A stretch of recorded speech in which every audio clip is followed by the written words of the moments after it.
ঠিক আছে, দেখো আজকের ক্লাসের প্রথম প্রশ্ন, জীববিদ্যা। এই ধরনের প্রশ্ন কিন্তু বিভিন্ন এক্সামে এসে থাকে। সামনে অনেকের এক্সাম আছে, ঠিক আছে, railway exam, SSC GD, West Bengal police, তাছাড়া ডাব্লিউবিসিএস, আদার্স অনেক এক্সাম আছে।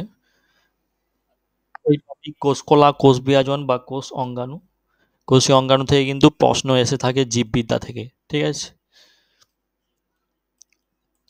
দেখো প্রথম এখানে প্রশ্ন করা হয়েছে, উদ্ভিদ তাদের বর্জ্য পদার্থ কোন অংশ সংরক্ষণ করে থাকে বলো তো। উদ্ভিদ তাদের যে বর্জ্য পদার্থ, সেই বর্জ্য পদার্থ কোন অংশ তারা সংরক্ষণ করে, কোন অংশে তারা সংরক্ষণ করে। উদ্ভিদের যে বর্জ্য পদার্থ সকলে জানে, উদ্ভিদের কিন্তু বর্জ্য পদার্থ থাকে, সেই বর্জ্য পদার্থ উদ্ভিদ কোন অংশে সংরক্ষণ করে রাখে।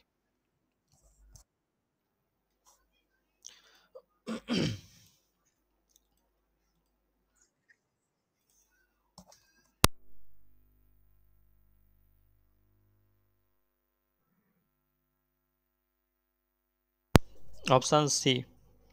না, অপশান সি উত্তর নয়। এখানে দেখো এসএসসি এমটিএস কেউ এক্সাম দেবে? এসএসসি এমটিএস এক্সাম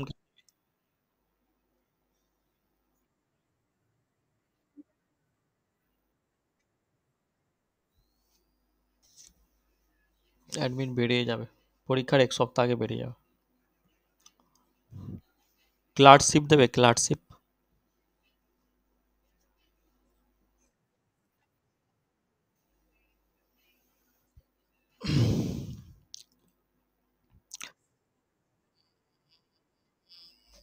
হুম।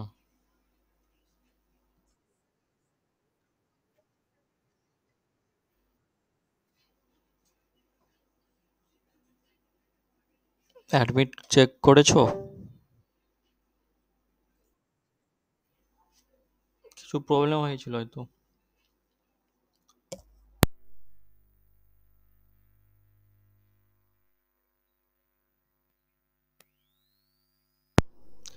তাহলে এখানে সঠিক অ্যান্সার কোনটা?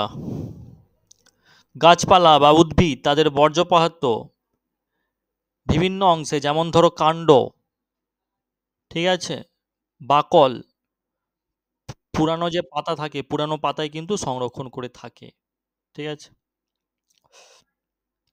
এখান থেকে বিভিন্ন প্রশ্ন হয়, তবে এই প্রশ্নে যে সঠিক অ্যান্সার সেটা আমি বলে দিচ্ছি। এখানে সঠিক অ্যান্সার হচ্ছে অপশান ডি, পাতা, কোষগহুর এবং পুরাতন জাইলেম।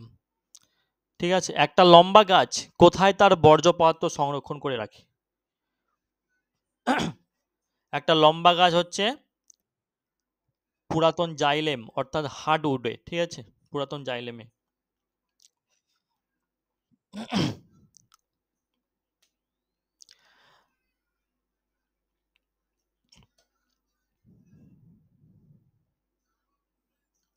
সকলে বুঝতে পেরেছো? এখান থেকে কোনো প্রশ্ন আছে কিনা জিজ্ঞাসা করতে পারো।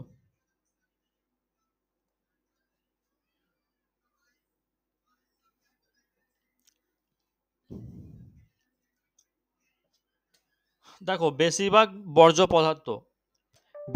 বর্জ্য পদার্থগুলি কিন্তু উদ্ভিদের সেলুলার ভ্যাকুয়ালে রাখা হয়। উদ্ভিদের বর্জ্য পদার্থগুলি বেশিরভাগই পুরনো জাইলেমে দেখো এখানে যে অপশানগুলো দেওয়া আছে, এখানে কিন্তু পরীক্ষায় বিভিন্ন পরীক্ষায় অপশান চেঞ্জ করে দেয়। এই ধরনের একটা অপশান তৈরি করেছে, ঠিক আছে, আরও অন্যান্য ধরনের অপশান। তবে জিনিসগুলো মনে রাখতে হবে আমাদের, পাতা, কোষগহু, পুরাতন জাইলেম, সেলুলার ভ্যাকুয়াল, এই যে অপশানগুলো এগুলোই মূল ইম্পর্টেন্ট। বুঝতে পেরেছো সকলে ব্যাপারটা? এগুলোই কিন্তু মূল ইম্পর্টেন্ট জিনিস।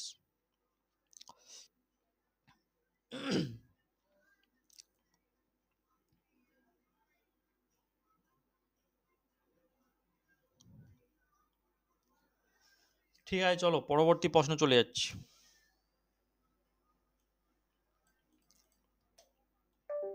এরেনকাইমা কোষ কোথায় পাওয়া যায়?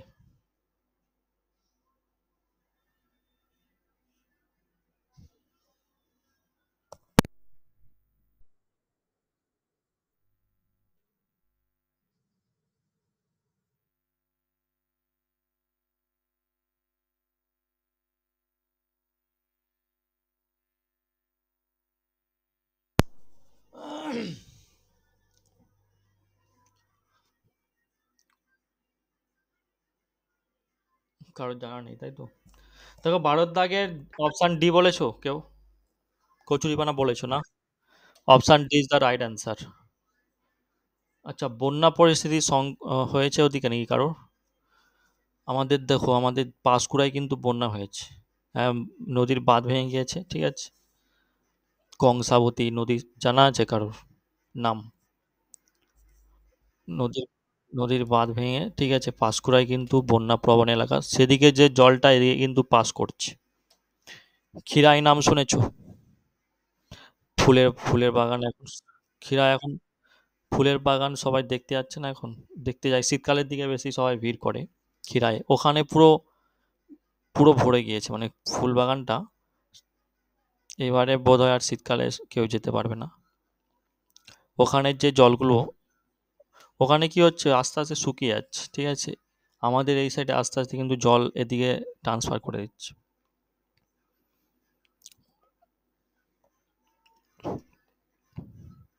এর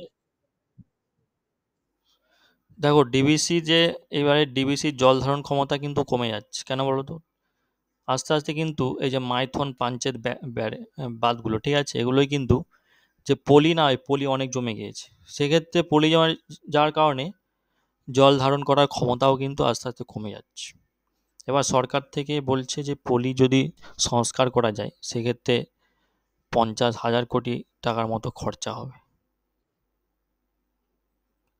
এবার দেখো এবার দেখো এবার দেখো, তুমি যে পলিটা তুলবে, তুলে তো রাখার জায়গা তো থাকবে না। সেক্ষেত্রে পাশে তো অনেক বসতি আছে। সেক্ষেত্রে এই পলি তুলে ওখানে যে রাখা হয়, অনেক ক্ষয়ক্ষতি হবে তাদের। এই নিয়ে চিন্তা ভাবনা চলছে কি করা যাবে। কারণ যদি পলি না তোলা হয়, আবার যদি বৃষ্টি হয় বারবার বেশি পরিমাণে, সেক্ষেত্রে আবার মানে ব্যারেজ থেকে জল ছাড়তে বাধ্য, কিছু করার নেই। কারণ জল ধারণ ক্ষমতা, জল জল যতটা ধরতো আগে, এখন অনেকটা কমে গেছে তার ধারণ ক্ষমতা।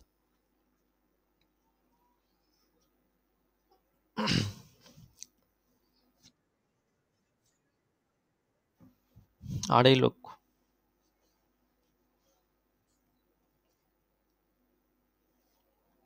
এত কিন্তু রাজ্য সরকার, কিন্তু আমাদের রাজ্য সরকার এত জল ছাড়ার কিন্তু পারমিশন দেয়নি।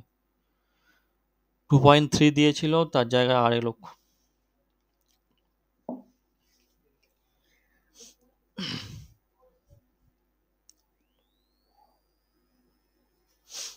তাহলে এখানে সঠিক অ্যান্সার হচ্ছে কচুরিপানা, ঠিক আছে। কোনটা সঠিক অ্যান্সার? ভারত দাগের কচুরিপানা।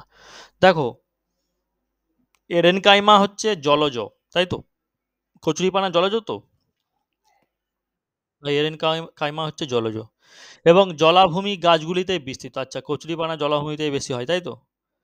যা হাইপক্সিস মাটিতে অবশ্যই বৃদ্ধি পায়। এই যে কচুরিপানা, এটা হচ্ছে হাইপক্সিক মাটিতে বৃদ্ধি পায়। একটি সাধারণ জলাভূমি উদ্ভিদের স্টেম ক্রস বিভাগে এরেনকাইমা থাকে। এই এরেনকাইমা শব্দটি আধুনিক ল্যাটিন শব্দটি ল্যাটিন এয়ার থেকে বায়ু এবং গ্রিক এনখাইমা থেকে আধান। কি বললাম? ল্যাটিন শব্দটি ল্যাটিন এয়ার, এয়ার মানে তো বায়ু, এয়ার মানে বায়ু। এই এয়ার থেকে এসেছে এরেন, এয়ার থেকে, ঠিক আছে, বায়ু, এবং গ্রিক এনখাইমা থেকে আধান। এভাবে কিন্তু নামকরণ করা হয়েছিল এরেনকাইমা।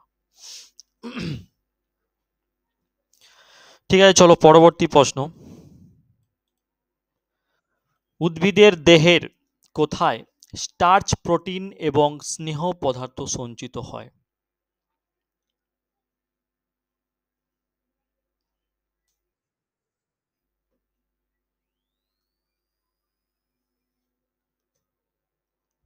হুম, ক্লোরোপ্লাস্ট।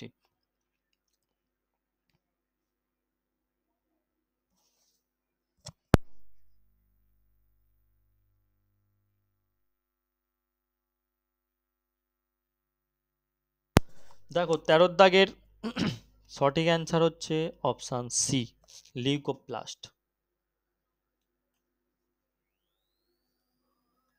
লিউকোপ্লাস্ট কি বলতো? উদ্ভিদ কোষে অবস্থিত এটি এক প্রকার প্লাস্টিড, যেখানে স্টার্চ, প্রোটিন এবং স্নেহদ্রব্য বা খাদ্য কিন্তু সঞ্চিত থাকে। স্বাভাবিক অবস্থায় বিভিন্ন উদ্ভিদের মূল ও বীজে সঞ্চিত যে খাদ্য, ওই সঞ্চিত খাদ্য হিসাবে স্টার্চ জমা থাকে। কি থাকে? স্টার্চ। স্বাভাবিক অবস্থায় বিভিন্ন উদ্ভিদের মূল ও বীজে সঞ্চিত যে খাদ্য, ওই খাদ্য হিসাবে স্টার্চ জমা থাকে। স্টার্চ, এই যে স্টার্চ জমা থাকে। হাইলাম, হাইলাম হয়কার হস্যই হাইলাম, এই যে হাইলাম, ঠিক আছে, এই হাইলাম নামক একটা স্বচ্ছ চকচকে বিন্দুকে কেন্দ্র করে স্টার্চ কণাগুলো গঠিত হয়ে থাকে। হাইলাম বিন্দুর অবস্থান ভেদে স্টার্চ কণাগুলো উৎকেন্দ্রিক বা সমকেন্দ্রিক হয়ে থাকে। উদ্ভিদ ভেদে স্টার্চ কণাকার আয়তন ও আকৃতি বিভিন্ন রকম হতে পারে, এ নিয়ে অনেক চর্চিত বিষয়বস্তু রয়েছে। এবার দেখো এই যে টপিক, এটা হচ্ছে উদ্ভিদ পুষ্টি থেকে এসেছে। উদ্ভিদ পুষ্টি টপিকটা আশা করছি কয়েকটা প্রশ্ন আমি আলোচনা করে দিচ্ছি। দেখো এমনভাবে আমি আলোচনা করছি, টপিক ধরলে কিন্তু সেখান থেকে খুঁটিনাটি আমি বলে দিচ্ছি।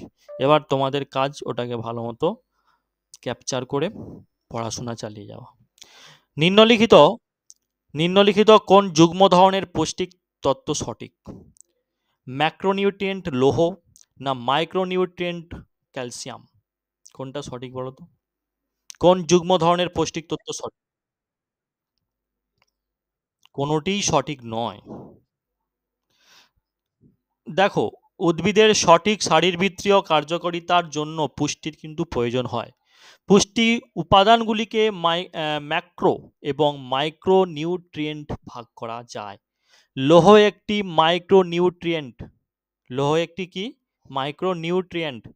কারণ উদ্ভিদের জন্য প্রয়োজনীয় আয়রনের পরিমাণ ম্যাক্রোনিউট্রিয়েন্টের তুলনায় কম থাকে, ঠিক আছে?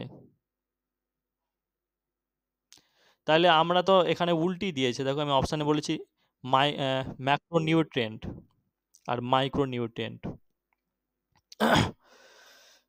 এবার চলো ক্যালসিয়াম। ক্যালসিয়াম হচ্ছে একটা ম্যাক্রোনিউট্রিয়েন্ট। মাইক্রোনিউট্রিয়েন্টটা কি বলেছি? উল্টি দিয়েছে আর কি, ঘুরিয়ে দিয়েছে। মাইক্রোনিউট্রিয়েন্টটা হচ্ছে লৌহ আর ম্যাক্রোনিউট্রিয়েন্টটা হচ্ছে ক্যালসিয়াম। এটা হচ্ছে এই ক্যালসিয়াম, যা ম্যাক্রোনিউট্রিয়েন্টটা হচ্ছে যা উদ্ভিদের জন্য অত্যন্ত গুরুত্বপূর্ণ। এই উপাদানটির গঠনগত এবং শারীরবৃত্তীয় উভয় ফাংশন থাকে, ঠিক আছে? ব্যাপারটা বুঝতে পেরেছ? হ্যাঁ,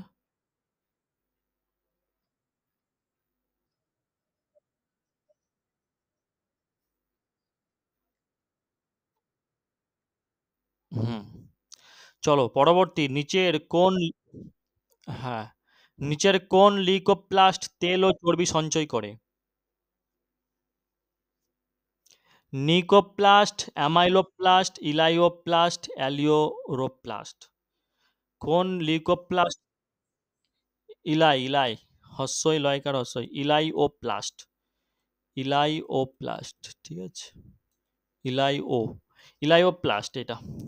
লিউকোপ্লাস্ট হচ্ছে একটা বর্ণহীন প্লাস্টিড, যা উদ্ভিদের নির্দিষ্ট কিছু অঞ্চলে উপস্থিত থাকে, যা আলো পায় না এটা। এই নিউক্লিওপ্লাস্ট হচ্ছে আলো পায় না, ঠিক আছে? তিন ধরনের লিউকোপ্লাস্ট আছে, একটা হচ্ছে অ্যামাইলোপ্লাস্ট, একটা হচ্ছে অ্যালিওরোপ্লাস্ট, আর একটা হচ্ছে ইলাইওপ্লাস্ট। অ্যামাইলোপ্লাস্ট স্টার্চ সঞ্চয় করে, অ্যালিওরোপ্লাস্ট প্রোটিন সঞ্চয় করে। কি বললাম? অ্যামাইলোপ্লাস্ট হচ্ছে স্টার্চ সঞ্চয় করে, অ্যালিওরোপ্লাস্ট হচ্ছে প্রোটিন সঞ্চয় করে, ইলাইওপ্লাস্ট হচ্ছে চর্বি এবং তেল সঞ্চয় করে। ক্লোরোপ্লাস্ট এক প্রকার লিউকোপ্লাস্ট নয়। এটি এক ধরনের প্লাস্টিড যা উদ্ভিদকে সবুজ রং দেয় সবসময়। আচ্ছা, আমি কয়েকটা কোষ অর্গানের নাম বলছি, তার কয়েকটা কাজ বলছি। রক্তরস ঝিল্লি, এই যে রক্তরস ঝিল্লি, এর কাজ হচ্ছে আকৃতি ও সুরক্ষা প্রদান করে। সাইটোপ্লাজম সমস্ত কোষের অর্গানেল এমবেড করে থাকে এটা সবসময়। নিউক্লিয়াস কোষের ডিএনএর সমস্ত যে সেলুলার কার্যকলাপ করে থাকে এটি, এবং ঠিক আছে। এন্ডোপ্লাজমিক রেটিকুলাম নাম শুনেছো? এন্ডোপ্লাজমিক রেটিকুলাম, এটা হচ্ছে উপকরণ পরিবহন করে থাকে সবসময়, মানে উপকরণ কোনগুলো দরকার সব। এবং মাইটোকন্ড্রিয়া শক্তিঘর বলা হয় কোষের, শক্তি সমৃদ্ধ অণু তৈরি করে থাকে এটি। আর প্লাস্টিড হচ্ছে রঙ্গক এবং পুষ্টি সঞ্চয় করে থাকে। রাইবোজোম হচ্ছে প্রোটিন সংশ্লেষ করে। এবং গোলগি যন্ত্রপাতি হচ্ছে, যেটাকে বলে গোলগি বডি, এটা হচ্ছে প্রোটিন এবং লিপিড পরিবহনে সংশোধনের প্যাকেজ হিসেবে কাজ করে। পরবর্তী প্রশ্ন, নগ্নবীজী উদ্ভিদ সম্পর্কে ভুল বিবৃতি একটা দেখো। নগ্নবীজী উদ্ভিদ বলতে কি? দেখো, নগ্নবীজী উদ্ভিদগুলি হচ্ছে কাস্টল হয়, কাস্টল গুল্ম হয়, গাছ বা পুষ্পলতা হিসাবে পাওয়া যায়, এবং এতে কোনো সত্যিকারের উদ্ভিদ অন্তর্ভুক্ত নেই। এটা কয়েকটা পরাশ্রয়ী উদ্ভিদ অন্তর্ভুক্ত করা আছে এই নগ্নবীজি উদ্ভিদে। ঠিক আছে?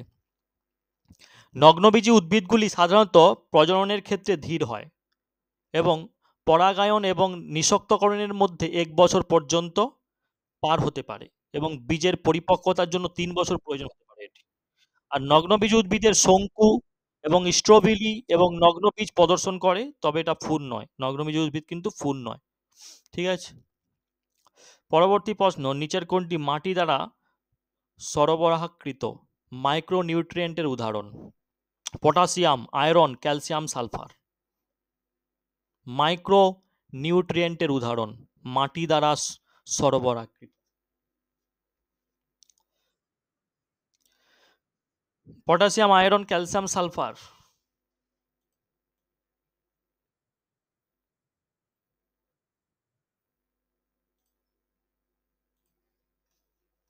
সঠিক অ্যান্সার জানা? Iron is the right answer. Iron একটা মাইক্রোনিউট্রিয়েন্ট যা হচ্ছে উদ্ভিদের বৃদ্ধি বিকাশের জন্য অপরিহার্য একটি।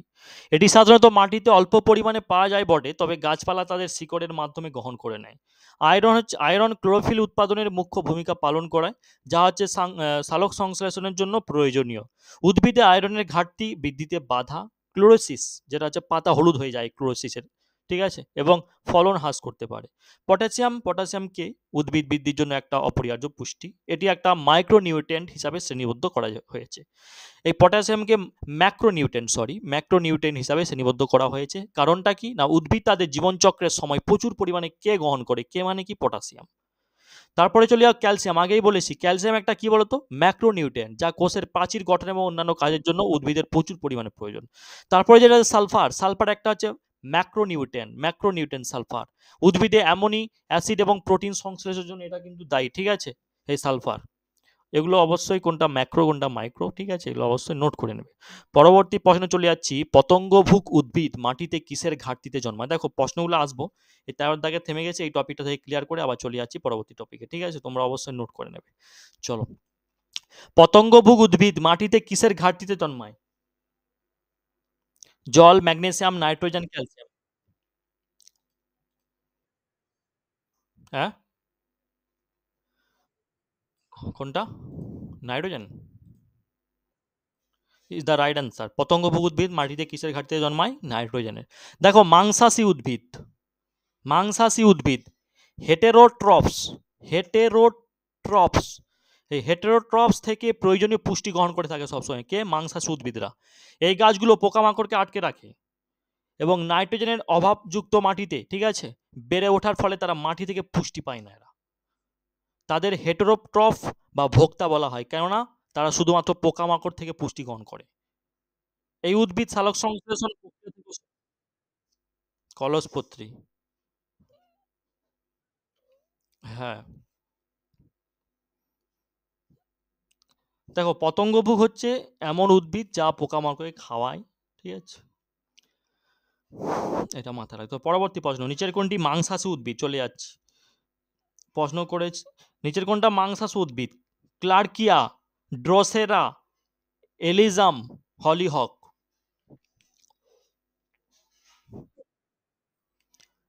দেখো মাংসাশী উদ্ভিদ হচ্ছে ড্রোসেরা, ডয়রোফলা ওকার, দন্তেসয়কার রয়কার, ড্রোসেরা, নোট করে নাও। যে সকল প্রাণী অন্য প্রাণীকে খায় তাদেরকে মাংসাশী বলি তো আমরা। উদ্ভিদেরও মধ্যে এমন কিছু উদ্ভিদ রয়েছে যারা পোকামাকড় খায়। এই জাতীয় উদ্ভিদের পরিবর্তিত পাতা থাকে যা হচ্ছে গুপ্ত ফাঁদ নামে পরিচিত। কি ফাঁদ? এদের পাতা আছে যেটা হচ্ছে ফাঁদ, গুপ্ত ফাঁদ নামে পরিচিত। পোকামাকড় এই ফাঁদের প্রতি আকৃষ্ট হয়ে যায়। এগুলো কলসপত্রী উদ্ভিদের পাচক রস দ্বারা পাচিত হয়ে থাকে। এই জাতীয় অন্যান্য উদ্ভিদ আরও আছে, নাম বললাম ড্রোসেরা, আরও আছে ডায়োনিয়া, ইউট্রিকুলারিয়া। এগুলো কলসপত্রী উদ্ভিদে অন্যান্য উদ্ভিদের মতো শ্বেতসার প্রস্তুত করার জন্য সালোক সংশ্লেষের জন্য পাতা রয়েছে এদের। এটি পোকামাকড় থেকে তার নাইট্রোজেনের প্রয়োজনীয়তা পূরণ করে। যে এলাকায় এই জাতীয় গাছপালা জন্মায় সেগুলোর মাটিতে নাইট্রোজেনের অভাব থাকে। কাশকাটা, কয়কা দন্তস্ব কয়কা টয়কার। এই কাশকাটা একটা পরজীবী উদ্ভিদ, মাথায় রাখবে কাশকাটা। শৈবালের পুষ্টির একটা সবুজি ধরন রয়েছে। শৈবালের যে পুষ্টি তার একটা সবুজি, পরভুজি নয়, সবুজি একটা ধরন আছে শৈবালের। পরবর্তী প্রশ্ন, নিচের কোন উদ্ভিদটি পুষ্টির জন্য স্বয়ংপোষিত এবং পরভোজী উভয় পদ্ধতি অনুসরণ করে থাকে? স্বয়ংপোষিত এবং পরভোজী দুটাই পদ্ধতি অনুসরণ করে। পতঙ্গভুক, শৈবাল, ছত্রাক না পরজীব? নো। পতঙ্গভুক উদ্ভিদ পুষ্টির জন্য স্বয়ংপোষিত এবং পরভোজী উভয় পদ্ধতি অনুসরণ করে। এগুলি হচ্ছে মাংসাশী উদ্ভিদ যা পোকামাকড়, প্রাণী, প্রোটোজোয়া এবং সন্ধিপদ খাওয়ার মাধ্যমে পুষ্টি অর্জন করে থাকে। তারা কি করে? তারা সালোকসংশ্লেষ প্রক্রিয়া দ্বারা শক্তি উৎপাদন করে এবং আন্টার্কটিকা ব্যতীত সমস্ত মহাদেশে অনেকে প্রশান্ত মহাসাগরীয় দ্বীপে এটি পাওয়া যায়। ভ্যানাস্ট্রাপ, ড্রসেরা, ক্যাপেনসিস, ক্যালিফোর্নিয়া, পিচার প্লান্ট পতঙ্গভুক গাছের উদাহরণ। এগুলো আরো আগে বলেছি, ঠিক আছে।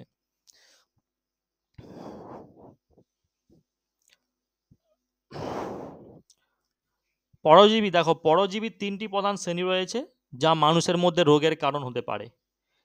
এগুলো হচ্ছে প্রোটোজোয়া, হেলমিনস এবং ইকোটোপ্যারাসাইট, ঠিক আছে।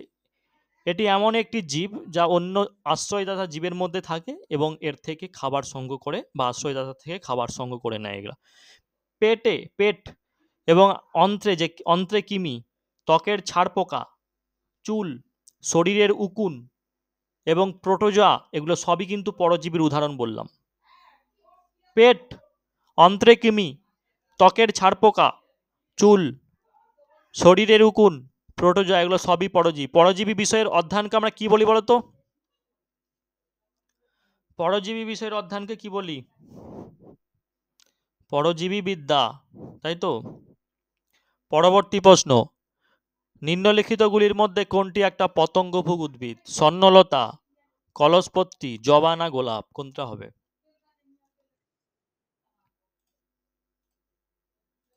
কলসপত্রী ইজ দ্য রাইট অ্যান্সার। পরবর্তী, আচ্ছা স্বর্ণলতা কি জীবী বলতো?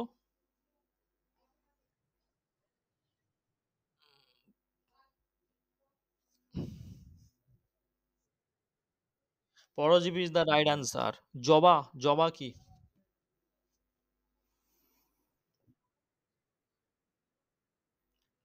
স্বভোজী। গোলাপ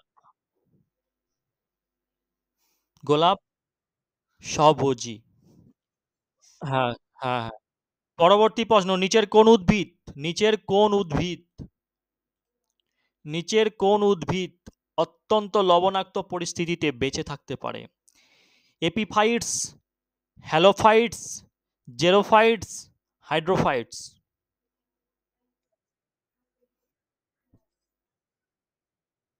অত্যন্ত লবণাক্ত পরিস্থিতিতে, কি বলছো? দেখো এখানে সঠিক অ্যান্সার হ্যালোফাইটস, ঠিক আছে। হ্যালোফাইটস উদ্ভিদগুলি হচ্ছে উচ্চ লবণ প্রবাহিত মাটিতে বেঁচে থাকার ক্ষমতা রয়েছে। মাটিতে লবণের সহনশীলতা এবং লবণের যে পরিহার ক্ষমতা, এই দুটি বৈশিষ্ট্যের কারণে এই ধরনের উদ্ভিদগুলি অত্যন্ত লবণাক্ত মাটিতে বেঁচে থাকে। প্রকৃত এপিফাইট যেটা বললাম, এপিফাইট, ঠিক আছে। এই যে এপিফাইট হচ্ছে এমন একটা উদ্ভিদ কি হয় না, যেগুলো পুরো জীবনকাল অন্য একটা উদ্ভিদের ওপর ভর করে বেড়ে ওঠে। কি বললাম? তার যে পুরো জীবন, সেই জীবনে অন্য একটা উদ্ভিদের উপর ভর করে বেড়ে ওঠে, এগুলো হচ্ছে এপিফাইট। তবে ধারক উদ্ভিদের ফ্লোয়েম থেকে এটি কোনো পুষ্টি সংগ্রহ করে না। যার উপর তিনি বেড়ে ওঠে, যেই উদ্ভিদের উপর, সেই উদ্ভিদ থেকে কিন্তু কখনোই পুষ্টি সংগ্রহ করে নেয় না। বুঝতে পেরেছো? পরবর্তী, জেরোফাইট উদ্ভিদের অল্প তরল জল দিয়ে পরিবেশে টিকে থাকার অভিযোজন ক্ষমতা রয়েছে। অল্প যে তরল জল, এই অল্প তরল জল নিয়েই কিন্তু পরিবেশে টিকে থাকার এর অভিযোজন রয়েছে। জেরোফাইটগুলির উদাহরণ আমরা যদি দেখি, বলতো জেরোফাইটের উদাহরণ?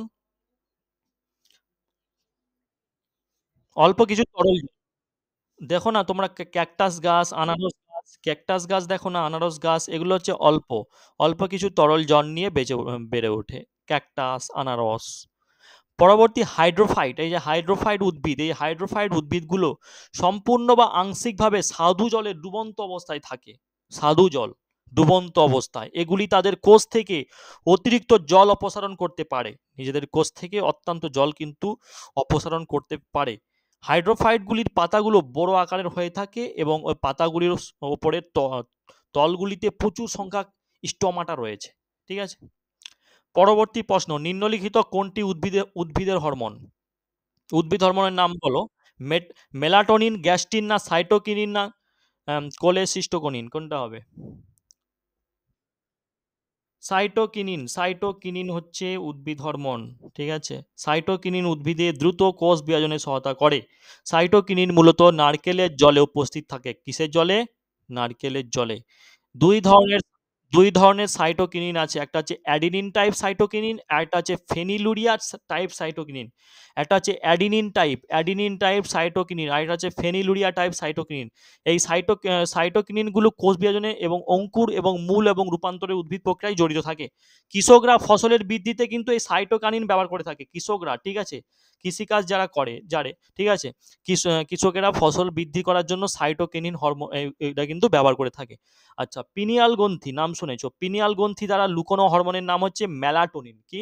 মেলাটোনিন হচ্ছে পিনিয়াল গ্রন্থি দ্বারা লুকোনো। পিনিয়াল পিনিয়াল গ্রন্থি দ্বারা লুকোনো হরমোনের নাম হচ্ছে মেলাটোনিন। মেলাটোনিনকে অন্ধকারের হরমোন বলা হয়। কি হরমোন? লুকোনো অবস্থায় থাকে, তো এই জন্য একে কি হরমোন বলা হয়? অন্ধকারের হরমোন। মেলাটোনিন হচ্ছে মানবদেহের সার্কেডিয়ান তালকে নিয়ন্ত্রণ করে থাকে সবসময়, সার্কেডিয়ান তাল। মেলাটোনিনের ঘাটতির কারণে কি রোগ হয় বলতো? নিদ্রাহীনতা রোগ হয়। ঠিক আছে?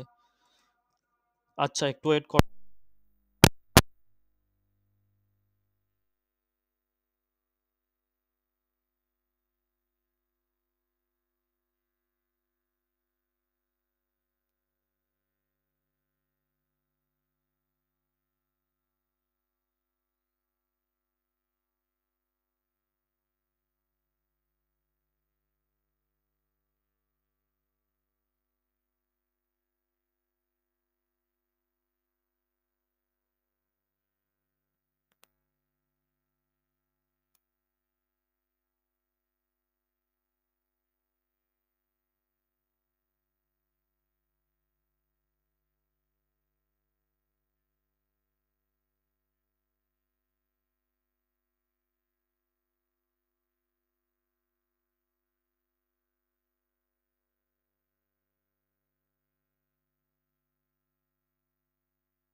সকলে আজ শুনতে পাচ্ছ? কি বলেছিলাম? মেলাটোনিনের ঘাটতির কারণে যেটা হয় নিদ্রাহীনতা, তাই তো? আচ্ছা, গ্যাস্ট্রিন। গ্রাস্টিন হচ্ছে পেপটাইড হরমোন যেটা কিনা কোষগুলোকে পেট এবং পাচনতন্ত্রে এবং অগ্ন্যাশয়ের পাইলোরিক এন্ট্রামে নিঃসরণ করে ফেলে। এটা দরকার নাই। এটা মনে রাখবি যে গ্রাস্টিনও একটা পেপটাইড হরমোন। গ্রাস্টিন হচ্ছে একটা কি হরমোন? Peptide hormone, peptide. তারপরে চলো কোলেসিস্টোকিনিন। এই যে কোলেসিস্টোকিনিন এটা হচ্ছে একটা পেপটাইড হরমোন। এটা একটা পেপটাইড হরমোন। ঠিক আছে? পরবর্তী প্রশ্ন। সুষম ডায়েট সুরক্ষামূলক পুষ্টি উপাদানগুলি কি, কি? চর্বি, প্রোটিন, ভিটামিন এবং খনিজ নাকি কার্বোহাইড্রেট? সুষম ডায়েটে সুরক্ষামূলক পুষ্টি উপাদানগুলি কি? ভিটামিন, খনিজ ইজ দ্য রাইট অ্যান্সার। দেখো ভিটামিন এবং খনিজগুলি সুষম ডায়েটে সুরক্ষামূলক।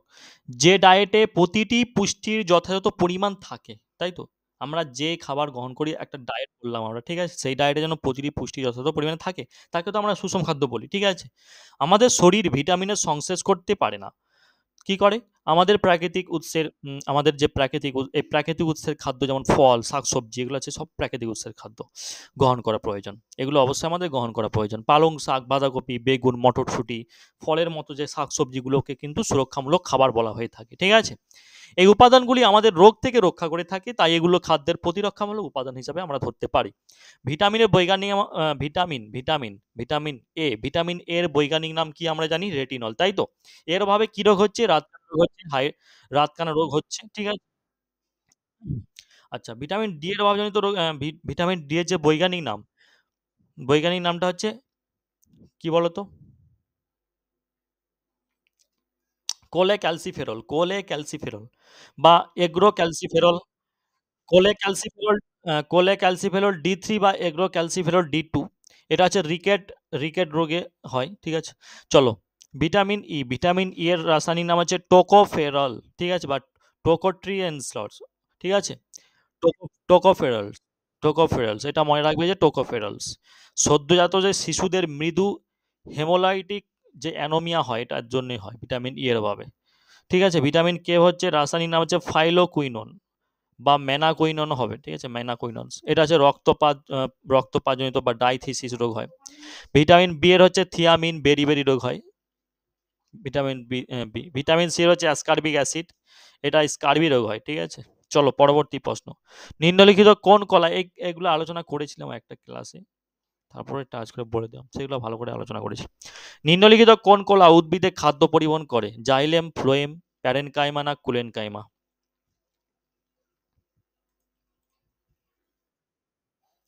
নিম্নলিখিত কোন কলা উদ্ভিদের খাদ্য পরিবহন করে? ফ্লোয়েম। ঠিক আছে? ফ্লোয়েম কলা উদ্ভিদে খাদ্য পরিবহন করে থাকে। ফ্লোয়েম। ঠিক আছে? জাইলেমটা কি? জাইলেম হচ্ছে একটা উদ্ভিদ সংবহন কলা যা উদ্ভিদের মূল থেকে বাকি অংশে জল এবং দ্রবীভূত খনিজগুলিকে পরিবহন করে। ঠিক আছে?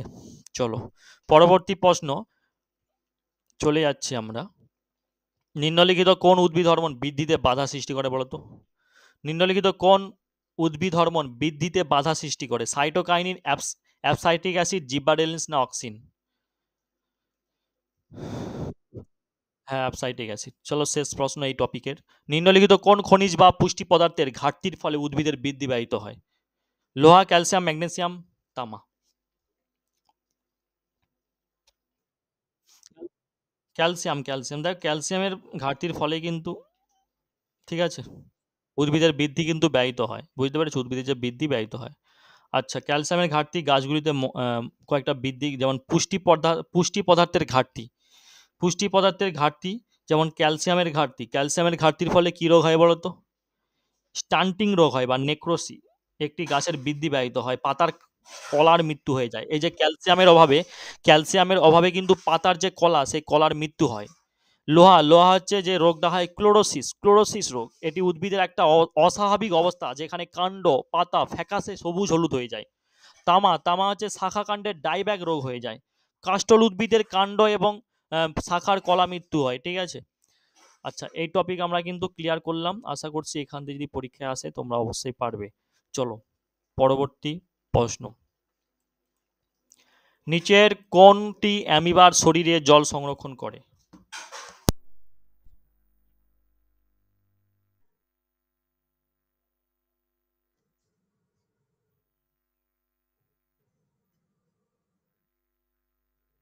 দেখো 14 জায়গায় সঠিক অ্যান্সার হচ্ছে কন্ট্রাক্টাইল গহুর বা সংকোচী গহুর। অ্যামিবা জলে বাস করে, তাই তো?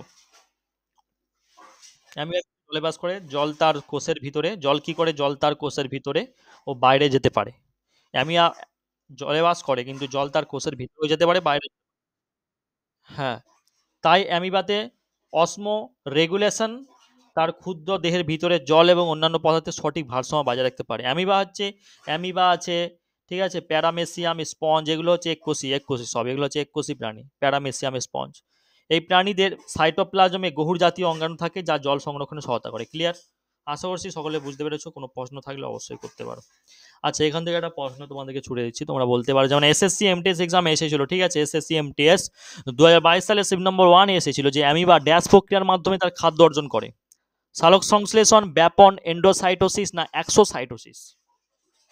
অ্যামিবা ড্যাশ প্রক্রিয়ার মাধ্যমে তার খাদ্য অর্জন করে। এন্ডোসাইটোসিস প্রক্রিয়ার মাধ্যমে, এন্ডোসাইটোসিস অ্যামিবা, হ্যাঁ, এন্ডোসাইটোসিস প্রক্রিয়ার মাধ্যমে। দেখো, অ্যামিবা হচ্ছে ফ্যাগোসাইটোসিস প্রক্রিয়ার মাধ্যমে কি করে বলতো? অ্যামিবা ফ্যাগোসাইটোসিস প্রক্রিয়ার মাধ্যমে তার খাদ্য অর্জন করে, যার মধ্যে একটি খাদ্য কণার চারপাশে তাদের সিউডোপোডিয়া, যেটাকে বলা হয় কোষ পর্দার অস্থায়ী প্লিয়মন, ঠিক আছে, এটা কি করে, এটা প্রসারিত করা এবং তারপরে একটি সাইটোপ্লাজমে প্রবেশ করা, এটা হচ্ছে কাজ, অ্যামিবা ফ্যাগোসাইটোসিসের কাজ, ঠিক আছে।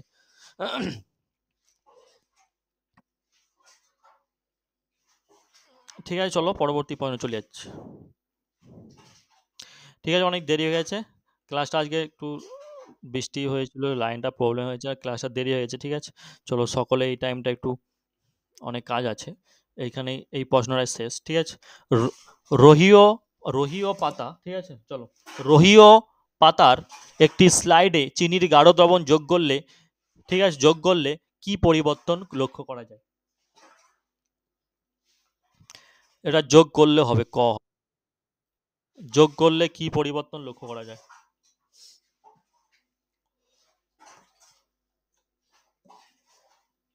অপশন এ সঠিক অ্যান্সার, কোষগুলি জল ত্যাগ করবে এবং কোষ প্রাচীর থেকে কোষের সাইটোপ্লাজম সংকুচিত হয়ে দূরে সরে যাবে। বুঝতে পেরেছো?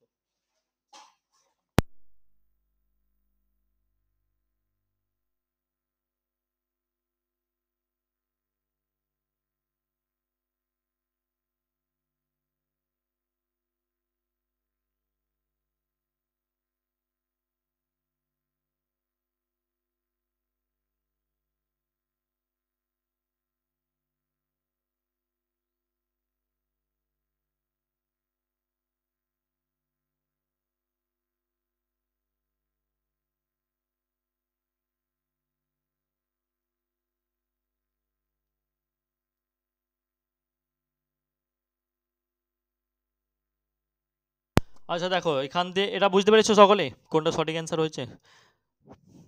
দেখো, এখান থেকে একটা প্রশ্ন আছে, যেমন চিনি জলে দ্রবীভূত হলে কি ধরনের পরিবর্তন ঘটে বলো তো? চিনি যদি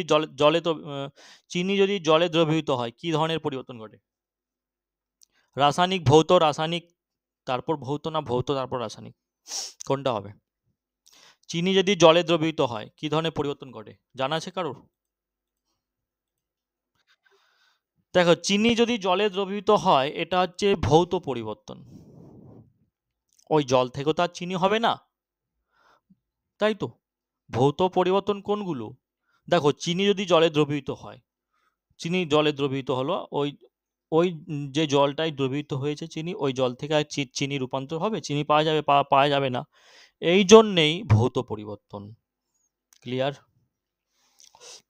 দেখো, ভৌতিক পরিবর্তন হলো এক ধরনের পরিবর্তন যেখানে পদার্থের ভৌত বৈশিষ্ট্যের পরিবর্তন, যেমন পদার্থের অবস্থার পরিবর্তন, রঙেরও পরিবর্তন হবে, গন্ধ, দ্রবণীয়তা ইত্যাদির সব কিছুর পরিবর্তন হয়ে যাওয়াকে আমরা কিন্তু কি বলি?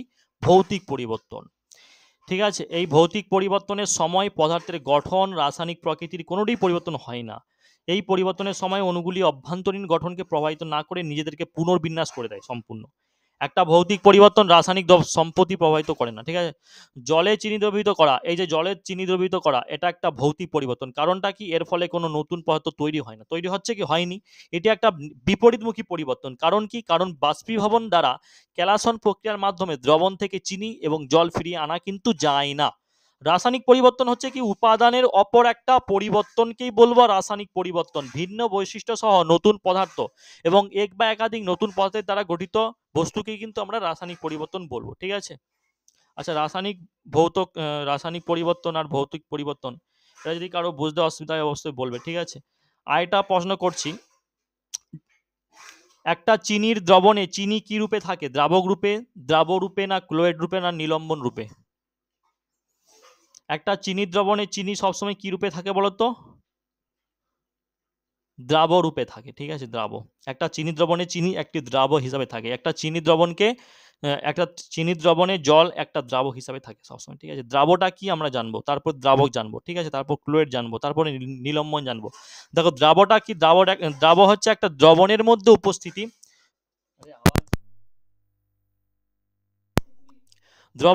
দ্রাব হচ্ছে কি একটা দ্রবণের মধ্যে উপস্থিত ক্ষুদ্র উপাদান। ঠিক আছে? দ্রাবকের মধ্যে দ্রবীভূত হয়ে যায় এটি সবসময়। দ্রাবকটা কি? দ্রাবক হচ্ছে একটা দ্রবণের মধ্যে উপস্থিতি একটা তরল বা প্রধান উপাদান, যা অপর একটা পদার্থকে দ্রবীভূত করতে পারে। ঠিক আছে? ক্লোয়েডটা কি? ক্লোয়েড একটা মিশ্রণ, যার মধ্যে অণুবীক্ষণিকভাবে ছড়িয়ে পড়া অদ্রবণীয় বা দ্রবণীয় কণাগুলির একটা পদার্থ অপর একটা পদার্থের মধ্যে সম্পূর্ণভাবে নিলম্বিত হয়ে থাকে। নিলম্বনটা কি? নিলম্বন হচ্ছে একটা ভিন্নধর্মী মিশ্রণ, যার মধ্যে দ্রাবের কণাগুলো দ্রবীভূত হয় না, কিন্তু দ্রাবকের সমগ্র অংশের মধ্যে এটি নিলম্বিত হয়ে যায়। ঠিক আছে? আচ্ছা চলো আজ এখান পর্যন্ত থাক। পরবর্তী ক্লাসে দেখা হচ্ছে। All the best. সুস্থ থাকবেন।